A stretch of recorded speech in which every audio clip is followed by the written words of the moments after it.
This from Field Yates, ESPN.com. Top steals in every round for the NFL draft. Top steal in round 7, Myles Harden. Harden was the 147th player on the board for me, so an 80-spot difference makes this a major value for Cleveland. Had a nose for the football in college, forcing 4 fumbles, picking off 4 passes over the past 2 seasons as a consistent disruptor. He really liked Harden, and you know what?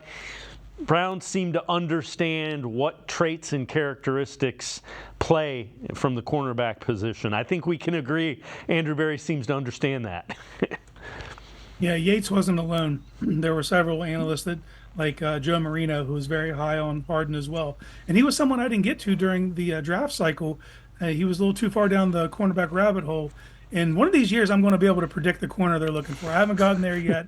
They always seem to have their eye on someone. But I watched, I did my preliminaries on him now, and I watched Missouri and North Dakota State, those games. And you can see it, you know, the physicality he plays with, real smart player. He actually, like, his recognition, I'd say, is very high. And he can play physical, and he's smart. So I think those are the things they covet. You look at the frame, 5'10", 195 pounds, you know, you can get it. The thing for him is converting to playing on the inside, because I think that's what they're going to ask him to do. They're going to ask him to get down in the slot and be one and kind of push Cam Mitchell. You know, I think that's the idea now, is to try to get bodies who can convert inside to free up the Browns if they have to move Newsome back outside if there's an injury.